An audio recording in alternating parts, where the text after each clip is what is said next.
लोकसभा के चुनाव जो ईमानदारी से, मजबूती से, इतनी भयानक गर्मी में काम किया है, मैं सभी कार्यकर्ताओं का दिल से धन्यवाद करने के लिए आया था। आगे भी क्योंकि 3 महीने के बाद चुनाव है, उस चुनाव के अंदर भी हम सब में लगना है।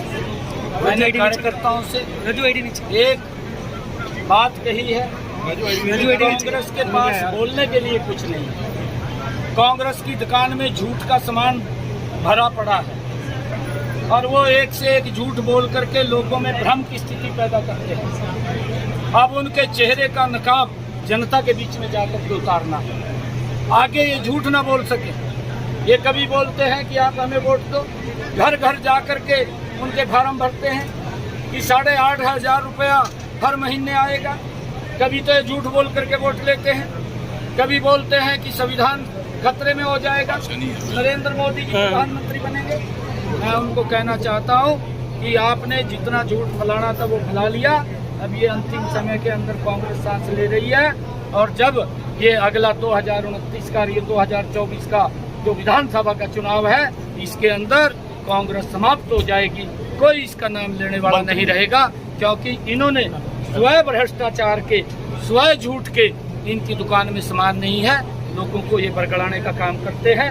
उसको लेकर के मैंने कार्यकर्ताओं को सचेत किया है कि वो जो कांग्रेस का ये छद्म युद्ध है, ये झूठ बोल करके वोट लेते हैं, उस झूठ का पर्दाफाश लोगों के बीच में जाकर। सर, आरएसएस प्रमुख ने इसको लेकर रंजीत चौटाला भीतरघात का आरोप लगा रहे हैं। लंबे समय तक कांग्रेस में रहे हैं, उसका असर नजर आ रहा है। नहीं, देखिए, हमने रंजीत चौटाला जी को कहा है कि सभी कार्यकर्ताओं ने ईमानदारी से काम किया है।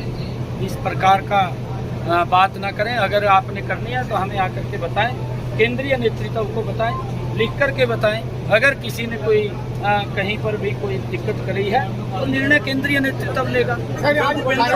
सर, अभी मंच से आरएसएस प्रमुख ने भूपेंद्र सिंह हुड्डा को आपने ओपन चैलेंज किया है मंच से आज। मैं बिल्कुल कर रहा हूँ, मैं अभी भी कह रहा हूँ क्या चैलेंज कि वो ये बताए श्वेत पत्र जारी करके हरियाणा के कितने युवाओं को उन्होंने रोजगार दिया है। 10 साल सरकार में रहे हैं, किस आधार के ऊपर दिया है?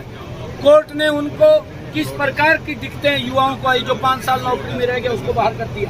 सर, जब भ्रष्टाचार के ऊपर नौकरियां दी, ये हरियाणा का एक एक युवा जो नौकरी लगा वो बोलता है। परंतु हमारी सरकार ने कांग्रेस से ज्यादा रोजगार काम करता है, कोई भ्रष्टाचार में फंस जाता है। मैंने कहा है ना कि पहले तो कटारिया जी एक बात बोलते थे कि भारतीय जनता पार्टी की चक्की है, पीसती तो है परंतु धीरे धीरे करके बहुत बड़ी पीसती है, परंतु हमारी चक्की तो तुरंत काम करती है। मैंने कहा भी अगर कोई इस प्रकार का भ्रष्टाचार में लिप्त पाया जाएगा या कहीं किसी के कारण पब्लिक को कोई दिक्कत आई होगी तो उसके खिलाफ तुरंत कार्रवाई। सर, आरएसएस प्रमुख ने कहा है